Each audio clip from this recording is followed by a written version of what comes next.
new signings, stuff like that. Everyone wants you to perform, but I've got to get my head down and just work hard. That's what I'm trying to do, and get goals. And thankfully, it's happening. It's a very much or a new look Aston Villa side with the likes of yourselves arriving. You're up to 6 tonight. How much more is there to come from this team? Yeah, I think a lot, you know. You've seen it tonight. You've seen it against Liverpool and the start of the season. Once we got our shape right and our tactics, you know, I think we're a great side and we can beat anyone. Well, well done. Thank you, Ra. And as an Arsenal fan, how much did you enjoy that? Yeah, loving it. I'm not sure my granddad and my Uncle Baz are going to be too happy about that because they're Arsenal fans. I'm an Arsenal fan myself, but yeah, I'm buzzing. I'll just switch off the phone on the way home. It'll be fine. Yeah, exactly. No, I'm sure they'll love it. But yeah, I'm over the moon.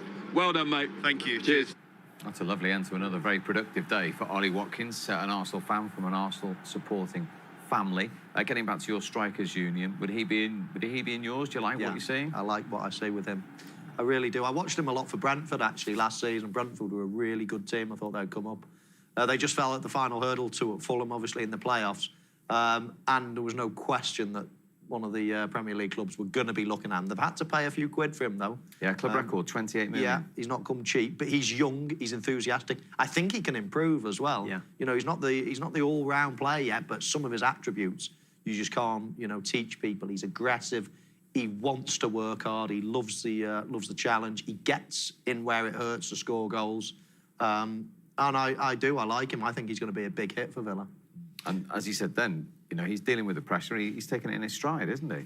Yeah, and then it's only a big money signing because he came from the Championship, wasn't it? Really, for a centre forward, the money that they've paid, there's not a huge amount of money. He scored 6 goals already, so he's almost paid it off. If people think Diogo Jota has paid his fee off for Liverpool, well, then he's certainly paid his off. And as Michael said, his attributes are brilliant. He wants to work hard. He wants to learn. He throws himself in the right areas at the time. You see for his second goal, from arguably the assist of the season from Ross Barkley, that volley across.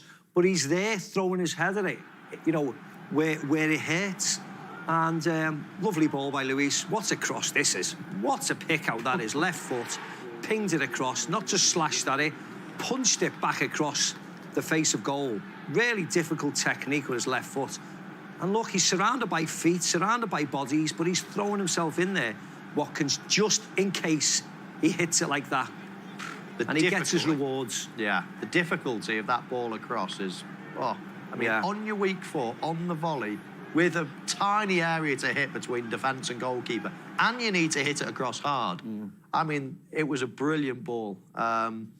But Ollie Watkins there, getting in the right areas. Yeah. Imagine him playing for Arsenal today. You know, having that energy, that desire to score a goal. If he's not there doing that, the assist, we don't even talk about it. Yeah. But he's the fact that 1, 2, 3, 4 Arsenal bodies are there again. And who heads it in? Who wants it more than everybody else? Well, it was every Aston Villa player today, but it was the Aston Villa centre-forwards wanted it more than every single Arsenal defender tonight. And that's a conversation we've had before. You don't always see Premier League strikers with that desire to be in that area where Ollie Watkins was. And that's what most of it is, Steve. It's having an instinct of where the ball's going to go and then a desire to score goals. It has to be an obsession to score goals. It's not, you know, I'll just, you know, play a little bit, you know, and try sometimes and whatever. And, you know, if I score a couple of goals once a month or whatever, then that'll keep me in the team. It's not. It's about going to bed every night and you live for scoring goals.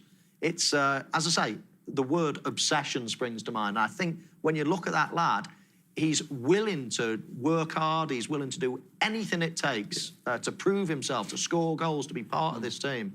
And you can't buy that attitude. You know, you've either got it or you haven't. And a lot of those Arsenal players could do with having the attitude of Ollie Watkins because they didn't try a leg, half of them tonight. Well, Ollie Watkins has now got more Premier League goals this season than Aubameyang, Lacazette and Pepe put together in the Arsenal team. And this was where his second and Villa's third came from, Micah. Yeah, well, this is surreal, isn't it, Jack? Grealish, who was brilliant again tonight, runs 80 yards and then puts Watkins in. I mean, again, great play by Grealish. Great run by Watkins, but what were the defenders doing? Look, it's a simple enough run. They leave him, they play him on the side, Goalkeeper comes running out, makes his mind up for Watkins, and just absolutely smashes through the ball, through the legs of Leno. Great finish yet again, gets his rewards for an unselfish run. And it's just, again, more desire. I'm going to run in the right positions. I'm going to give Jack Grealish an option that I'm going to run there. He can either feed me in or cut inside himself, just working unselfishly all the time, but he gets his rewards. It's amazing as well, the names you just reeled off your tongue, the Aubameyangs, the Lacazette.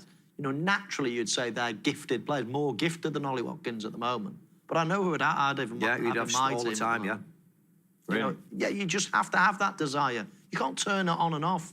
And at the minute, I think Arsenal, not at the minute, for about 10, 15 years now, Arsenal players have turned it on and off. They've always been able to beat big teams. They've always been, you know, flair players in their team. But that day-to-day desire to improve, to work hard, to get on the end of things like he did today, I think they could take a leaf out of his book.